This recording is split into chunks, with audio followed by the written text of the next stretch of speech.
दोस्तों नमस्कार, स्वागत है आपका बड़ी खबर बड़े खुलासे में। दोस्तों, जब से पाकिस्तान की तरफ से हमारे देश में 22 अप्रैल का आतंकी हमला कराया गया, उसके बाद से मोदी ने तय कर लिया कि अब आतंकवाद के मुद्दे पर कोई समझौता नहीं और पाकिस्तान में जितने भी आतंकी और उनके सपोर्टर हैं उनको मिट्टी में मिला के दम लेंगे। इसके लिए ऑपरेशन सिंदूर किया गया और ऑपरेशन सिंदूर में हमने देखा कि 9 आतंकवादियों के अड्डों को तबाह किया गया, उनके एयरबेस को तबाह किया गया, परमाणु एसेट्स जहां बताए जा रहे हैं उस एरिया को तबाह किया गया।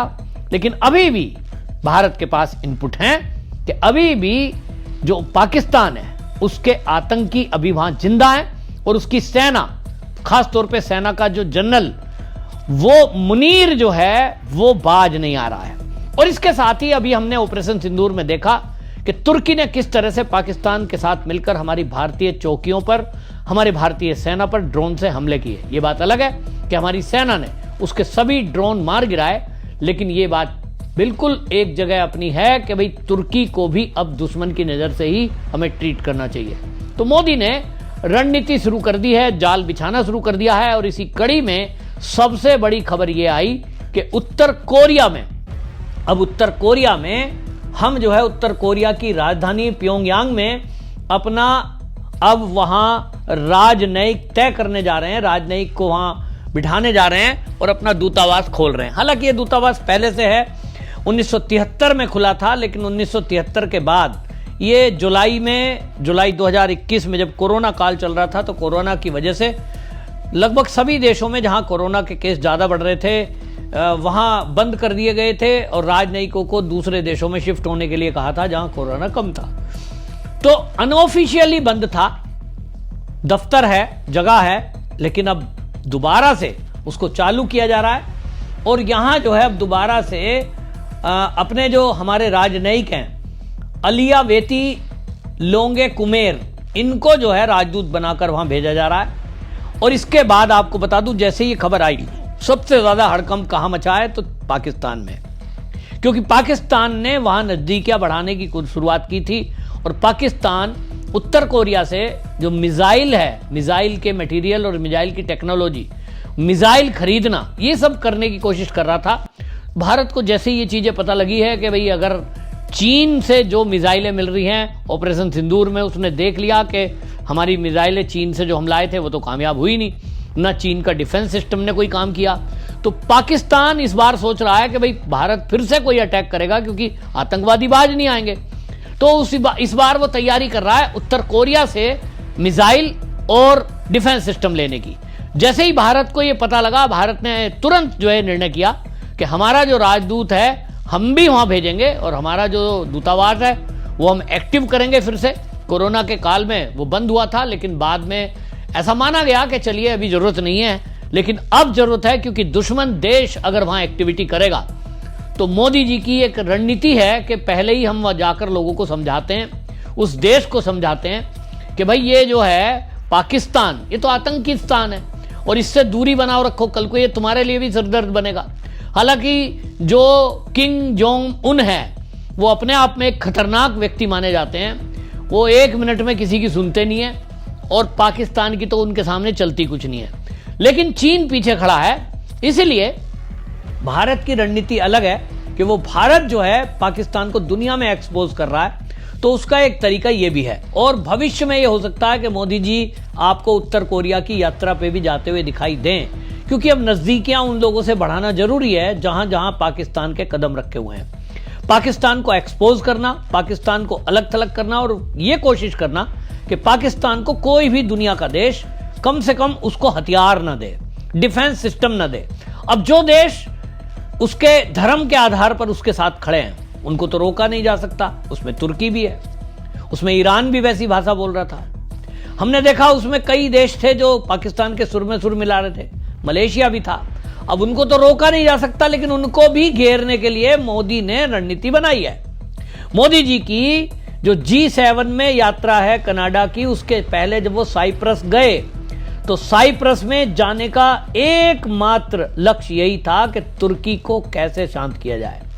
तुर्की ने पाकिस्तान का साथ दिया है, पाकिस्तान कंगाल है, उसके पास टैंकों में भरने के लिए तेल का पैसा नहीं है, न तेल है, कर्जे में डूबा हुआ है। और ऐसे में केवल धर्म के आधार पर वो इस्लामिक देशों की मदद लेकर भारत के लिए सिरदर्द बनने की कोशिश कर रहा है। तो जिन देशों को भारत समझा सकता है, ऐसे इस्लामिक देशों को समझाकर पाकिस्तान से अलग किया गया। लेकिन कुछ देश तो हैं जहां कट्टरवादी सोच के लोग बैठे हैं, वो उसके साथ हैं। और इसीलिए भारत की रणनीति अब यह है कि जो पाकिस्तान, तुर्की, चीन इनके दुश्मन है, वो हमारे दोस्त हैं। दुश्मन का दुश्मन दोस्त, ये एक पुरानी कहावत है, चाणक्य नीति है। और इसी नीति के तहत अब मोदी जी ने जहां एक तरफ जो उत्तर कोरिया है वहां अपना राजदूत भेजा है, दूसरी तरफ जो साइप्रस है वहां सरकार के साथ जो समझौता हुआ है, वो फोटो आपने देखी होगी। मोदी जी खड़े हैं, साइप्रस के जो राष्ट्रपति हैं, पीएम हैं, उनके पास खड़े हैं। और वहां जो है दिखाई दे रहा है कि पीछे कब्जा किया हुआ जो तुर्की का क्षेत्र है वो दिखाई दे रहा है। तो ये जो दिखाई दे रहा है, इसका मतलब साफ है। क्या बात हो रही होगी? निश्चित रूप से यही बात हो रही होगी कि जो अवैध कब्जा है, यूएन उसको खाली करने के लिए कह चुका है, बावजूद उसके अवैध कब्जा किया हुआ है, जैसे पाकिस्तान ने भारत का पीओके कब्जा हुआ है। तो पीओके भारत का, उधर साइप्रस का तुर्की ने। अब दोनों में सिमिलरिटी है, तो हम तो लड़के ले लेंगे, घूसा मार के ले लेंगे, हमारे में इतनी ताकत है। लेकिन साइप्रस एक छोटा सा देश है और उसकी आबादी 10 लाख के करीब है। लेकिन जब भारत पीछे से खड़ा है, मोदी जी ने कंधे पे हाथ रख दिया ना कि चिंता ना करो, तुम्हें जो चाहिए हम देंगे, तो जो चाहिए हम देंगे और इन्हें मार भगाओ।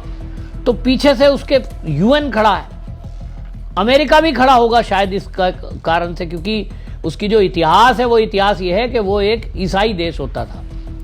और ईसाई देश में जो ये तुर्की है, इसने वहां उसके 2 भाग करके कुछ लोगों को भड़का कर, और इसको फिर यूएन में जब मुद्दा गया तो यूएन ने भी माना है कि ये साइप्रस का ही हिस्सा है जिसको तुर्की ने कब्जा किया हुआ है। और क्योंकि इनकी पूजा पद्धति ईसाई चर्चों से जुड़ी हुई है, इस्लामिक देशों से नहीं मिलती है, तो ये आज़ाद देश होंगे या तो ये साइप्रस का हिस्सा होंगे। तो यूएन का फैसला जब भी आएगा वो अलग बात है, लेकिन अब तो जमाना ताकत का है और ताकत के लिए भारत पीछे खड़ा है। तो जब भी कभी पीओके पे बात करेगा तुर्की, तब हम बात करेंगे साइप्रस की। और साइप्रस से भी एक मोर्चा अब तुर्की के लिए खुल सकता है। यानी हमारी धमक अब तुर्की तक होगी।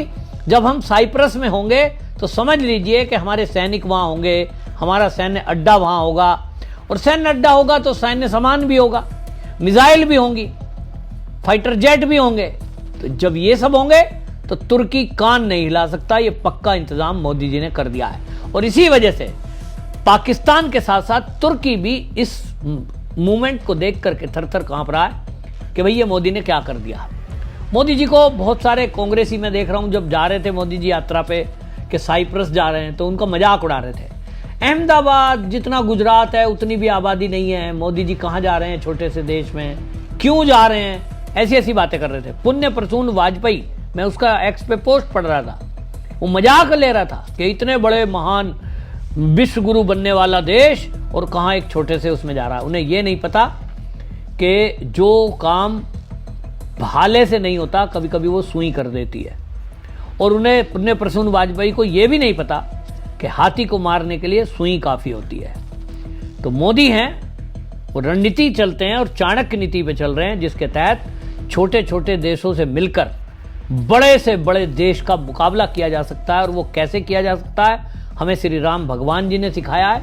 नल नील वानर सबको लेकर के कैसे एक विशाल रावण जो था, जिसका साम्राज्य 72 लोकों तक फैला था, ऐसा बताते हैं, रावण का विनाश करके राम जी और उनके भाई लक्ष्मण जी सीता के साथ गए थे, तो विनाश करके वापस लौटे। उसी रणनीति पर मोदी जी भी आज चल रहे हैं। निश्चित रूप से अब ये दुनिया देख रही है कि मोदी एक महाशक्ति और भारत एक महाशक्ति बन रहा है, जो अब ना चीन से डरता है, पाकिस्तान की तो कोई औकात ही नहीं है, अब तुर्की को भी उसकी औकात दिखाने वाला है। आपकी इस पर क्या राय है, कमेंट में जरूर लिखिए, वीडियो शेयर करिए। वंदे मातरम।